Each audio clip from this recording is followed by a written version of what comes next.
तो target with PS Parihar channel में आपका स्वागत है। इस चैनल के माध्यम से आप लोगों को विद्यार्थी जीवन से संबंधित सभी सूचनाएं प्रदान की जाती हैं, चाहे वो उत्तर प्रदेश लोक सेवा आयोग की सूचनाएं हों, चाहे वो शिक्षक भर्ती की सूचनाएं हों, चाहे वो उत्तर प्रदेश अधीनस्थ सेवा चयन आयोग की सूचनाएं हों, या रेलवे की हों, या बैंक की हों। उसी क्रम में आज की इस वीडियो में हम लोग बात करेंगे उत्तर प्रदेश अधीनस्थ सेवा चयन आयोग की भर्तियों के बारे में। उसके बाद बात करेंगे उत्तर प्रदेश में लगने वाले रोजगार मेला की, और अंत में हम लोग बात करेंगे सेना में भी हैं लाखों पद खाली।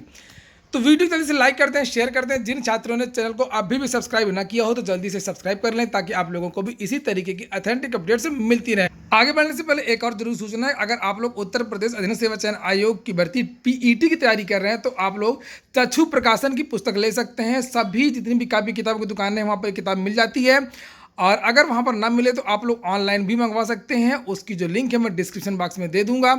जिस तरीके का पीटी सिलेबस है उसी के हिसाब से ये पुस्तक बनाई गई है। चलिए शुरू करते हैं आज की सूचनाओं को। सबसे पहले सूचना है उत्तर प्रदेश अधीनस्थ सेवा चयन आयोग की। उत्तर प्रदेश के जितने भी भर्ती बोर्ड हैं उनमें धीरे धीरे गति देखने को मिल रही है। उत्तर प्रदेश लोक सेवा आयोग तो हमेशा से ही गतिमान रहा है। पुलिस भर्ती एवं प्रोन्नत बोर्ड ने भी विज्ञापन दरोगा का निकाल दिया, टीजीटी पीजीटी का भी विज्ञापन जारी हो गया, लेकिन उत्तर प्रदेश अधीनस्थ सेवा चयन आयोग आज भी सो रहा है। उस पर कोई भी हलचल देखने को नहीं मिल रही है, और उसके बहुत सारे कारण हैं। उन्हीं कारणों की हम लोग चर्चा करने वाले हैं।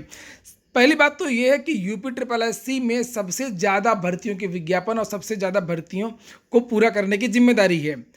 दूसरी बात यह है कि यूपी ट्रिपल एससी में कर्मचारियों की बहुत ज़्यादा कमी है। 82 कर्मचारी हैं, जिसमें 40-42 जो कर्मचारी हैं और उनके जो पद हैं वो खुद ही रिक्त हैं, यानी कि संसाधनों की भारी कमी है यूपी ट्रिपल एससी में। और तीसरा जो सबसे बड़ा महत्वपूर्ण कारक है वो सरकार की उपेक्षा। सरकार यूपी ट्रिपल एससी की भर्तियों में बिल्कुल भी ध्यान नहीं देती है, बिल्कुल भी लोड नहीं देती है। अगर सरकार ध्यान देती तो कोरोना काल में यूपी ट्रिपल एससी के कर्मचारियों को नोडल ऑफिसर नहीं बनाती, और यूपी ट्रिपल एससी में कर्मचारियों की जो है नियुक्ति सरकार कर चुकी होती, इतने पद रिक्त नहीं होते। यूपी ट्रिपल एससी के बहुत सारे जो कर्मचारी हैं वो संविदा पर हैं, प्रतिनियुक्ति पर भी हैं, और कुल मिलाकर के कहा जाए तो काम चलाऊ हैं। और दूसरी बात यह है कि सरकार जो है बहुत सारे बदलाव कर रही है, जिसका जो सीधा प्रभाव है वो भर्तियों पर पड़ता है। जैसे ईडब्ल्यूएस आ गया, ईडब्ल्यूएस की वजह से भी भर्तियों के प्रोफार्मा में चयन प्रणाली में बहुत सारे जो हैं वो बदलाव किए गए। इसी को लेकर के यूपी ट्रिपल एससी ने फिर से एक पत्र लिखा है मुख्यमंत्री ऑफिस को, और कहा है कि ईडब्ल्यूएस आरक्षण की वजह से शासन से मंजूरी नहीं मिली है, और जो बहुत सारी भर्तियां हैं वो भर्तियां रुकी हुई हैं। उन भर्तियों के बारे में भी यूपी ट्रिपल एससी ने बताया है कि कौन कौन सी भर्तियां हैं जो ईडब्ल्यूएस आरक्षण की वजह से रुकी हुई हैं। उसकी भी चर्चा हम लोग इस वीडियो में करेंगे। और सरकार है कि इस तरीके के पत्र जाते हैं और रद्दी की टोकरी में पड़े रहते हैं, सरकार ध्यान ही नहीं देती है। जिस तरीके से टीईटी में 3 बार भेजा गया और सरकार ने बड़ी मुश्किल से बाद में अनुमति टीईटी कराने की दी, उसी तरीके से अब यूपी ट्रिपल एससी में इन भर्तियों के बारे में सरकार निर्णय ही नहीं ले पा रही है कि आखिरकार ये जूनियर इंजीनियर की जो भर्ती की परीक्षा है वो कब होगी, और भी बहुत सारी जो परीक्षाएं हैं वो कब होंगी।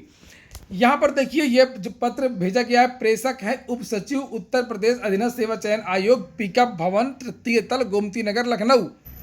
और यहाँ पर लिखा है सेवा में लोक शिकायत अनुभाग 1 मुख्यमंत्री कार्यालय उत्तर प्रदेश शिकायत प्रकोष्ठ, IGRS संख्या भी लिया है उसके निस्तारण के संबंध में, यानी कि यूपी ट्रिपल एससी से भेजा गया है लोक शिकायत अनुभाग को। लिखा है कृपया IGRS ऑनलाइन संदर्भ के माध्यम से प्राप्त संदर्भ संख्या, ये नंबर पूरा लिखा हुआ है जिसे आप लोग देख सकते हैं, का संदर्भ ग्रहण करने का कष्ट करें, जिसमें श्री सुदीप दुबे जी के द्वारा जूनियर इंजीनियर 2016-18 की भर्ती प्रक्रिया को जल्द से जल्द पूरा कराने का अनुरोध किया गया है।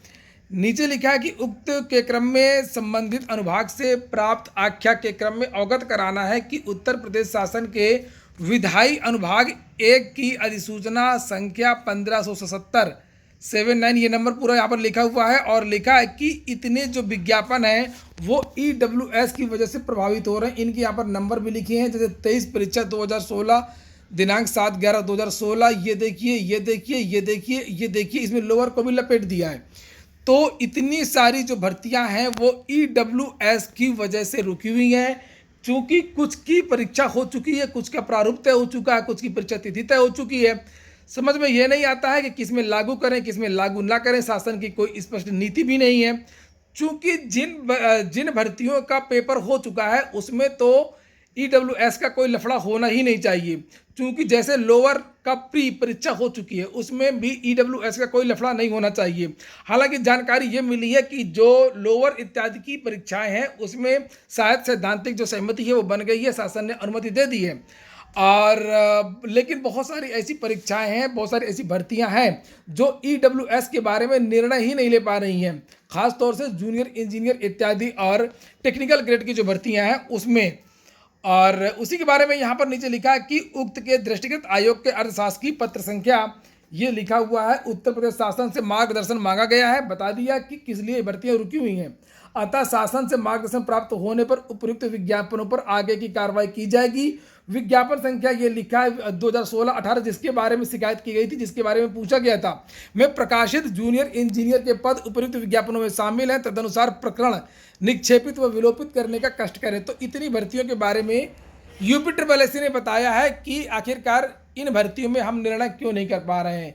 तो निर्णय ये इसलिए नहीं कर पा रहे हैं क्योंकि शासन ने अभी तक इसके बारे में यूपी ट्रिपल एससी को कोई निर्देश नहीं दिए हैं और ये मामला पूरा विचाराधीन है। जब इस पर निर्णय लिया जाएगा तब जो ये परीक्षाएं आगे बढ़ेंगी। और मैं आपको बता दूं ये पत्र किस तारीख का है। ये पत्र 22 तारीख का ही, बहुत पुराना पत्र नहीं है, ये कल का ही पत्र है।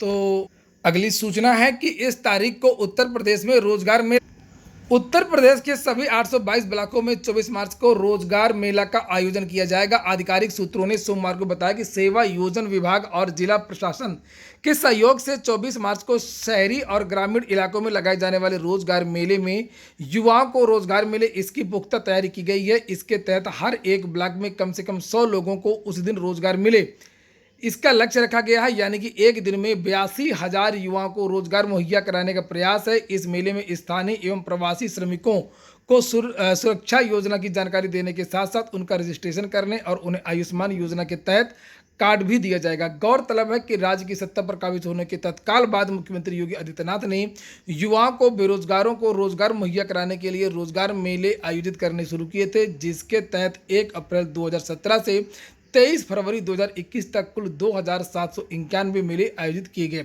इन मेलों के जरिए 4,13,578 अभ्यर्थियों को तमाम रोजगार मुहैया करवाया गया। तो इसके लिए विद्यार्थियों को रजिस्ट्रेशन करवाना होगा। रजिस्ट्रेशन करवाने के बाद में बहुत सारी जो कंपनी संबद्ध हैं वो कंपनियां इन विद्यार्थियों को चुन लेंगी। अगली सूचना है कि तीनों सेनाओं में भी हैं 1 लाख से ज़्यादा पद रिक्त। नायिक सेना के तीनों अंगों में 1,07,000 से पद ज़्यादा रिक्त हैं। सबसे ज़्यादा करीब 86,000 पद अकेले थल सेना में खाली हैं।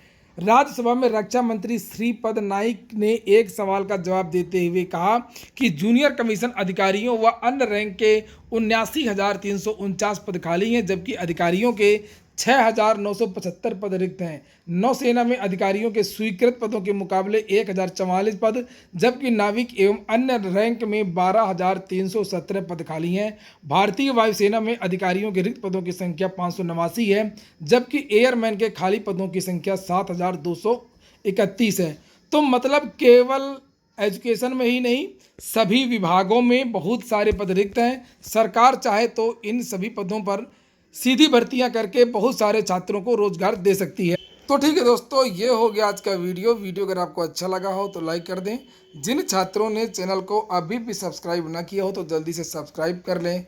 पूरा वीडियो सुनने के लिए बहुत बहुत धन्यवाद।